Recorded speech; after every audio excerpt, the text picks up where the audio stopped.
Hello. Perhaps some of you are wondering what I'm doing carrying around a stepladder. Well, let me assure you, I was hanging pictures and not people. But there may be some others of you who know that I have another interest besides movies, and that's an interest in fine arts.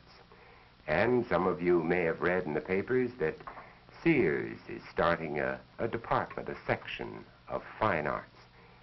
But before I tell you about this, let me go back about 3 months ago and tell you how it all started. George Struthers and Frank Stover came out to Hollywood one day and asked me if I would be interested in making a collection for the fine arts section of 621. You see, I'm already catching on to your language. Well, I was tremendously excited by this challenge because I have always felt that the fine arts should be brought to the people, to the great numbers of people around this country. And suddenly I was presented with the opportunity to do it in the company that represents more people than any other company in America, and that probably has contact with more American people than any other company. So a lifelong desire of mine was fulfilled, and I was given a white card, a carte blanche to go ahead and form a collection of fine art that Sears could back up with their great guarantees of quality or your money back, and to make it as exciting to you all and to the public. So I accepted the challenge, and I started making a collection of fine arts. Also, I met up with a fellow out in California who worked with me in the Sears store there named Chuck Pearson, who told me a great deal about Sears and what the customers like, what they are like, and showed me something that was very important to me and which I had always believed, was that I must make a collection that would appeal to all kinds of people, to people who had never seen art before, perhaps to people who were enormously aware of art, all kinds of people. Well, this was indeed a challenge, and I started out, and in the last 90 days I've collected about 2,000 paintings. Now, the arts are nothing new at Sears. As you know, in 621 they have been selling reproductions and other kinds of works of art, but never really fine art originals. I believe that reproductions have a great place in the home. They teach and they satisfy a need for decoration. But there is no excitement in the world like the excitement of owning an original work of art. Now, I feel that an awful lot of people suffer under two misapprehensions about art. Number one is that it is not available to them, and number two, that it may cost too much money. And so I found that my problem in forming this collection was to correct these misapprehensions, to tell people that art is not something for one class of people, economic class or educated class, but art belongs to everyone. The artist originally created art for all people, not for any special group or any special kind of people. Art is the visual experience of man made exciting by talent, and the talent belongs to that rarest of all individuals, the artist.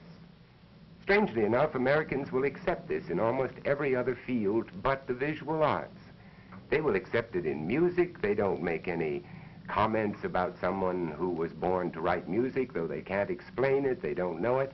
But the visual artist, the painter, the etcher, is somebody kind of special. So, with your permission, I'd like to give art a little haircut right here.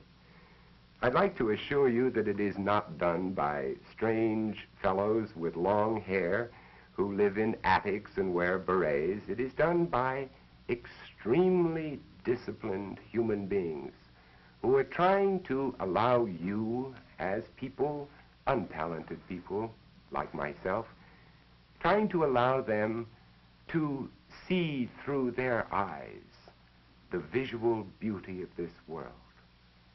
And so, in your Sears collection, in the Vincent Price collection, as we call it, we have tried to show all kinds of art. Art of the past, art of the present, art that we hope will have a great place in the future. I think probably I can talk to you much better if I have a picture to guide me. If you're like I am, I'm completely visual-minded, and I'll admit it. So let's take a look at the Vincent Price collection, which belongs to you all at Sears and to the American public now. And let me explain to you some of the points that I have tried to make. So let's start by taking a look at this woodcut by Hiroshige, one of the most famous Japanese artists of all time. This is some of the merchandise that you're going to be showing to your customers and that you're going to be selling.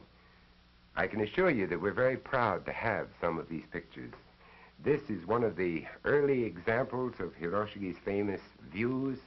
It is wonderfully framed and wonderfully priced. You can be proud to show it to your customers and to sell it. Now, one of the points I'd like to make here is that, to me, as a little different from a lot of people, I don't feel that a work of art is necessarily just a hand-painted oil on canvas. As a matter of fact, this is completely untrue, because some of the greatest works of art ever done in the world have been wood blocks, watercolors, etchings, aqua tints, drawings. There are hundreds of different mediums, not just oil paintings, but here is an example of a very fine oil painting. This is by one of the top young French painters named Babeline. He's very much in vogue at the moment. This, again, is a wonderful decorative piece and a fine work of art. Now, another thing that I would like to say to all of you is that art doesn't necessarily have to be dead serious. It can be comical, it can be fun, it can be, as in this case, almost bawdy and still be very good art. This is a drawing by one of the most famous cartoonists who ever lived, Heinrich Clay. And they're very rare, and I think you will have great fun showing this to your customers. Believe me, it's all right. And it's a terrific value, almost as good a value as Sears stock. Not quite. Come on now. And now let's look at this here. Something else to show the variety of this collection. This is a painting by Federico Gentilini, one of the top painters of modern Italy. It's done in a very strange technique. It's oil on canvas, to be sure, but also the painter mixed a little sand with the oil so that it gives the texture of a wall, which the Italians love so much. Here's a picture by a local artist in Chicago. His name is Gustav Lichen. He was born in Yugoslavia, has worked down in Argentina, and now lives in Chicago. He painted this picture, which I will guarantee you will be one of the most popular things in the whole collection. Some of your customers, I think you'll find, are very interested in the famous names of art. They only know really a very few names, like Van Gogh and Rembrandt and different people like that. Well, here's one of them. This is Henri de Toulouse-Lautrec, the most famous artist of his time, really one of the extraordinary people. He was particularly fond of the life of the cafes in Paris, and this is one of his favorite subjects, a bassoonist in a cafe orchestra. It's an extremely rare print in that it is signed down here by Lautrec himself. Many of the artists didn't sign their prints, and it is also hand-colored in the face by Lautrec. Now that is quite an expensive item, but here's one that I think you probably have a lot of customers for. It's by one of the famous printmakers of the early part of this century. He's caught the charm of a little bird looking at an enormous bug, and it's called The Young Entomologist, a very serious title for a very humorous picture, and it's only $15, but an original work of art of great value and really worth every cent. Now, when you come to the really famous names in art, as I said before, there are very few of them, but here is a giant. This is the great Francesco Goya, probably the most brilliant satirist in the history of art. This is from the famous Capriccio series. Both of these aquatints, as a matter of fact, are. And I think an awful lot of people felt that they never could afford to own a picture by the great Goya. Well, you'd be amazed how reasonable these are. These pictures, first-class prints by the great Goya, $35 a piece. Well, so much for one of the most famous names in art. Now, here is a picture by a woman in California who's comparatively unknown, but who in her first 2 or 3 exhibitions out on the coast has made an enormous success. I think anyone who looks at this picture will recognize it, see that it has modern values as well as classical values. One of the problems that you all will find in selling this merchandise, as you do with any other kind of merchandise, is that the better you know it, the more you know about it, the easier it is to sell. Now, we've tried to help you on this by writing a little, well, you could call it almost like a program note at the foot of each painting that will tell you something about the artist, why I have selected it, what kind of art it is. This will help you tremendously. But don't forget, the first thing in selling a work of art is to have respect for the customer's taste. The old cliche about I don't know anything about art, but I know what I like is very true. And people will like something enormously, they won't know why. But the assurance that you can give them is that it is all first-class work, and that's terribly important. Now, let's move over to another area that for me has been one of the great excitements in putting this collection together, is to discover for this vast audience of Sears customers work that perhaps they've never seen before. In this particular instance, this is an etching by a man named Louis Legrand. He died just a few years ago, having lived a real rich and rowdy bohemian life, having been part of the great excitement of Paris, and he left behind him these wonderful impressions, almost as good as the great Degas of ballet dancers. Now, this is one of the prizes of our collection, something that I think a lot of people haven't felt that they could afford or even find in this country. This is one of the great English watercolors of the 19th century and the last part of the 18th century. Here again you will find a description about it, why I think it's good. I've tried to make these very personal in order to give the customer a feeling that I really was selecting each work of art for some individual out there who is going to come along and say, that is what I like, it is beautifully framed, it'll fit in my home, here is the price, and I have the Vincent Price and the Sears guarantee that it's okay. This is my pride and joy.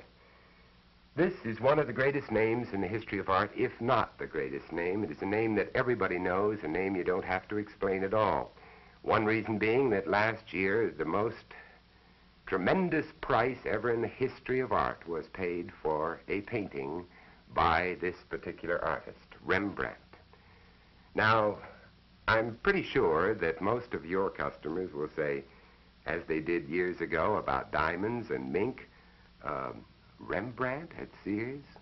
Well, yes. This is one of the things that I wanted to prove to people, that you could buy this greatest name in art at Sears prices. It's not a cheap object by a long shot because it's one of the most famous etchings in the world.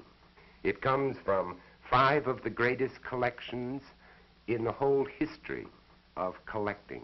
It was bought by the first collector from Rembrandt personally and handed down through the great Sir Thomas Lawrence, who was one of the greatest collectors and painters of 18th century England, to a collector about 20 years ago who in turn sold it. Now, here's something else that's very exciting about the Sears gallery with the Vincent Price collection. Most galleries, you know, when you buy a painting, they ask you to leave it there so other customers can come in and look at it, but not here. Mrs. So-and-so comes in, she likes that picture, she takes it off the wall, and she pays for it and takes it home. And that, believe me, is a great benefit to the collector. Now, let's look over here at this large canvas by one of the best-known American artists, Carl Zerby. This is going to be one of the top pictures in our collection, though we have many pictures comparable to it. This is a real work of art, a very exciting picture, decorative, serious, and at the same time humorous. It seems to me it satisfies anything that a customer could want. And that is one of our great aims in the whole collection, to make a great variety, as you have seen a little bit of here with me today. Pictures for every taste and for every pocketbook. Now, thanks for letting me show you around the Vincent Price collection. It's been my pleasure.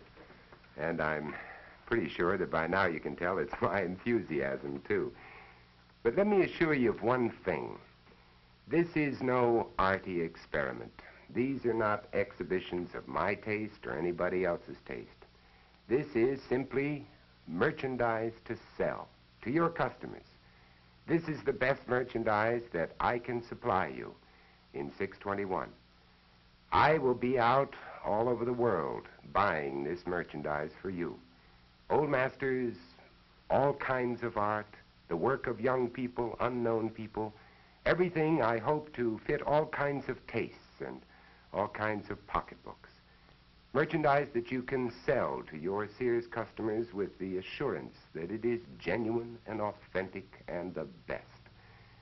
And I hope that over the years you all will come to see art as I see it, as no more than the ultimate in home furnishings. And I hope that over the same years, your customers and you will come to see art as the furniture of the eye and of the mind.